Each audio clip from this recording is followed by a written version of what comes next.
Assalamualaikum warahmatullahi wabarakatuh. Perkenalkan, nama saya Aisyah Dwi Rahmania dari kelas 9D dengan absen nomor 2.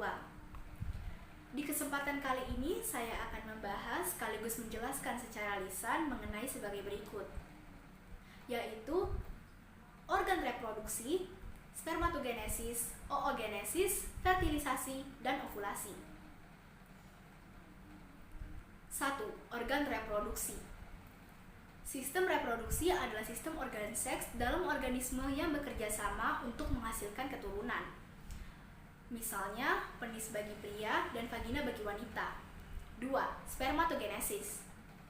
Spermatogenesis adalah proses pembentukan sperma yang terjadi di testis dan dibantu oleh hormon testosteron.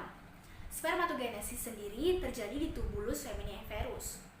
Spermatogenesis ini berlangsung pada seorang pria. 3. Oogenesis.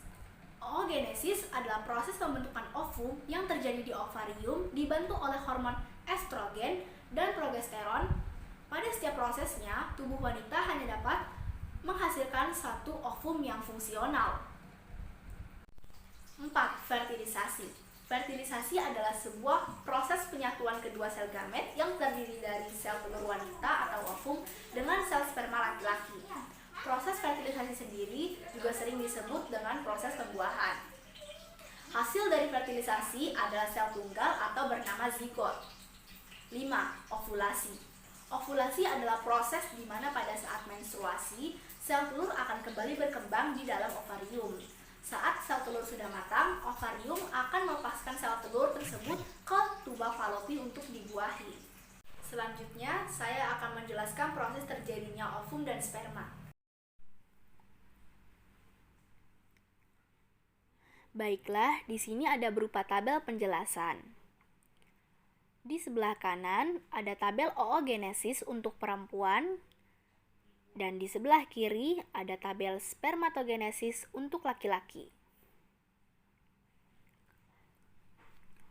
Bulatan paling atas adalah sel sperma yang dihasilkan oleh testis, dan yang di sebelah kiri adalah sel ovum yang dihasilkan oleh ovarium.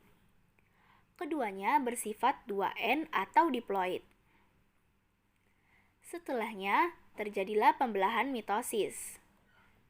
Mitosis adalah pembelahan yang menghasilkan keturunan sama persis dengan induknya. Pada laki-laki menghasilkan sperma primer dan oosit primer pada wanita. Keduanya masih memiliki sifat yang sama, yaitu diploid. Selanjutnya, mereka berdua kembali membelah diri dengan pembelahan meiosis. Meiosis sendiri memiliki dua tahap, yaitu meiosis 1 dan meiosis 2. Pada pembelahan meiosis 1, spermatogenesis menghasilkan sperma sekunder dan oosit sekunder. Berbeda dengan pria, wanita hanya memiliki satu oosit sekunder dan satu badan polar. Selanjutnya, sel sekunder akan terbelah lagi pada proses meiosis 2. Sperma sekunder menghasilkan sperma yang fungsional, sementara oosit sekunder menghasilkan ootit. Sifatnya berubah lagi. Kini bukan diploid, melainkan menjadi N atau haploid. Jadi, kesimpulannya, satu sperma pria dapat menghasilkan 4 spermatozoa matang. Dan pada wanita, satu sel telur hanya menghasilkan satu buah ovum fungsional dan sisanya adalah 3 badan polar. Kemudian berlanjut ke proses fertilisasi.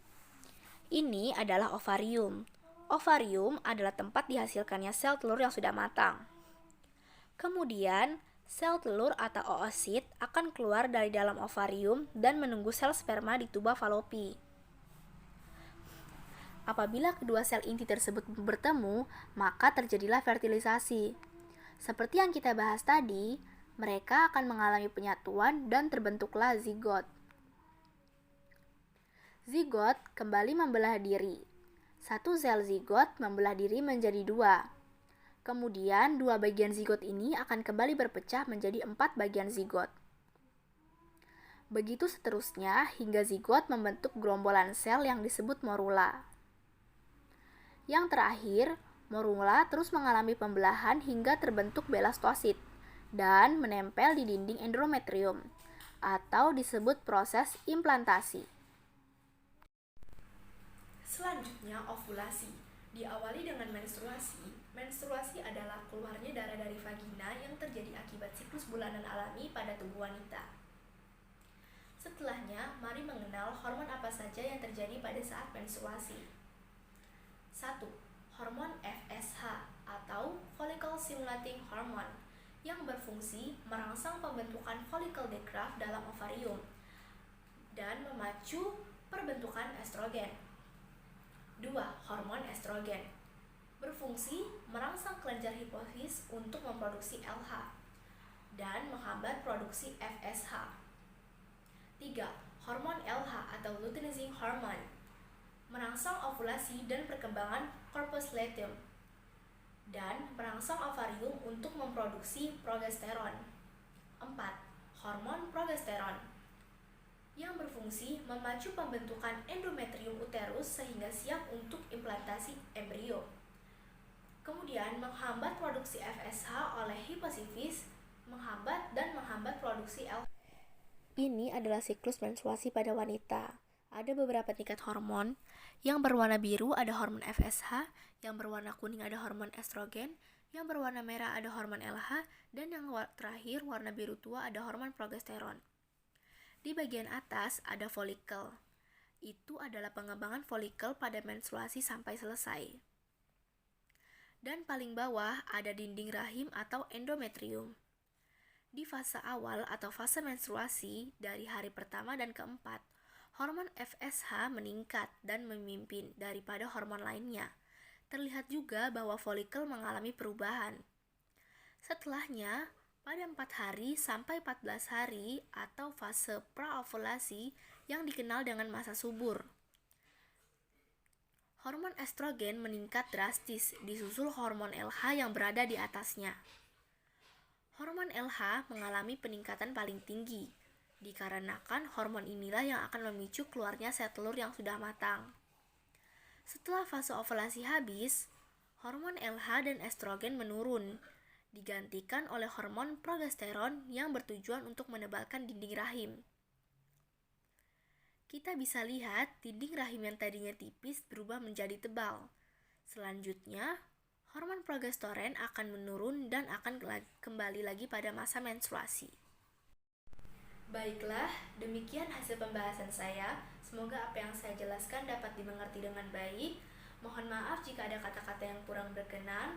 Sekali lagi saya mohon maaf, pada Allah saya mohon ampun. Wabillahi taufiq wal hidayah. Wassalamualaikum warahmatullahi wabarakatuh.